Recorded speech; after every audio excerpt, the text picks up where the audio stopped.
તો કેમ છો મિત્રો, જો તમે દ્વારકામાં રોકાવા માટેની સસ્તી અને સારી જગ્યા કે હોટલ વિશે જાણવા માંગતા હો તો આ વિડીયો તમારા માટે છે।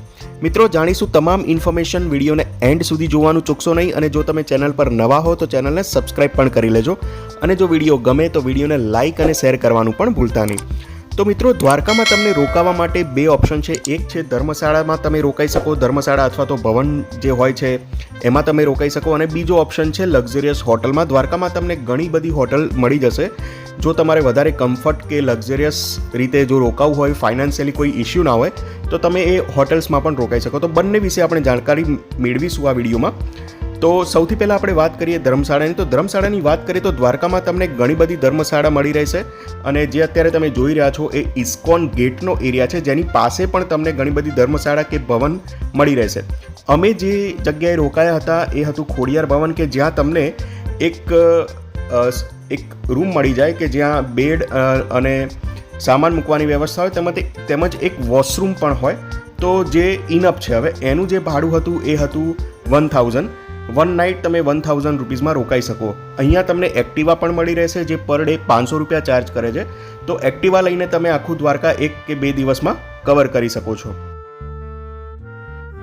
મિત્રો સ્પેસિફિકલી વાત કરીએ તો અહીંયા તમને શ્રી વિશ્વકર્મા ધર્મશાળા પણ છે, પછી એના સિવાય શ્રી વિસરોલિયા અતિથિ ભવન છે, શ્યામવાડી ધર્મશાળા છે, શ્રી વાણિયા વૈષ્ણવ પ્રજાપતિ અતિથિ ભવન પણ છે, પછી હોટલ કૈલાસ છે જેમાં પણ ધર્મશાળા મુજબની સુવિધા હોય છે, શ્રી દ્વારકાધીશ અતિથિ ગૃહ પણ છે, મહારાજા અગ્રેસન ભવન પણ છે, એના પછી કચ્છી ગુર્જર ક્ષત્રિય સમાજ ધર્મશાળા પણ છે, સ્વામિનારાયણ મંદિર ગેસ્ટ હાઉસ પણ છે।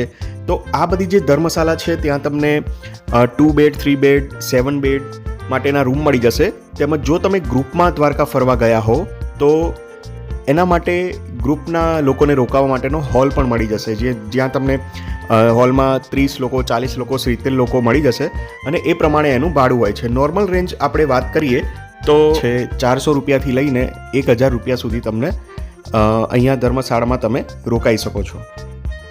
અને મિત્રો ધર્મશાળા સિવાય પણ ઘણી લક્ઝરિયસ હોટલ છે જેમાં તમે રોકાઈ શકો છો, જેનું ભાડું 1500થી લઈને 3000, 6000, 6500 સુધી હોય છે। જેવી કમ્ફર્ટ એવું ભાડું હોય છે, તો ત્યાં પણ તમે રોકાઈ શકો છો। હવે કઈ હોટલ છે એ તમે સિમ્પલી ગૂગલ કરી જ શકો છો, તો એ આપણે અહીંયા આ વિડીયોમાં ઇન્ક્લુડ કરતા નથી। એના સિવાય જો કોઈ મિત્રો બેસ્ટ પ્લેસ હોય દ્વારકામાં રોકાવા માટે, જો તમારે દ્વારકાની પ્રોપર ફીલ લેવી હોય અને સામે જ જો દરિયાનો વ્યૂ હોય, સંગમ હોય દરિયાનું અને ગોમતી નદીનું, તો ગોમતી ઘાટ પર એક હોટલ આવેલી છે જેનું નામ છે દેવભૂમિ રેસિડેન્સી। દેવભૂમિ રેસિડેન્સી કરીને એક હોટલ આવેલી છે જેની સામે જ તમે દરિયા અને જે આ ગોમતી નદીનું સંગમ છે એનો વ્યૂ માણી શકો છો, અને જેનો રેન્ટ હોય છે 1200 રૂપિયા। પીક સિઝનમાં રેન્ટ ભાડું થોડું વધારે હોઈ શકે છે। નોર્મલી એનો જે ચાર્જ છે એ 1200 રૂપિયા હોય છે। ચેક ઇન હોય છે બપોરે 12 વાગે અને ચેકઆઉટ હોય છે સવારે 10 વાગે। તો આઈ રિકમેન્ડ દેટ હોટલ, તમે ત્યાં પણ રોકાઈ શકો છો। હોટલનું નામ છે દેવભૂમિ રેસિડેન્સી। તો મિત્રો આ વિડીયોમાં આટલું જ। મળીશું નવા વિડીયોમાં દ્વારકા વ્લોગ 3માં, કે જેમાં આપણે દ્વારકાધીશ ટેમ્પલ વિશે માહિતી મેળવીશું। તો મિત્રો જો વિડીયો ગમે હોય તો વિડીયોને લાઇક અને શેર કરવાનું ભૂલશો નહીં, અને જો તમે ચેનલ પર નવા હો તો ચેનલને સબસ્ક્રાઇબ પણ કરી લેજો। Thanks for watching.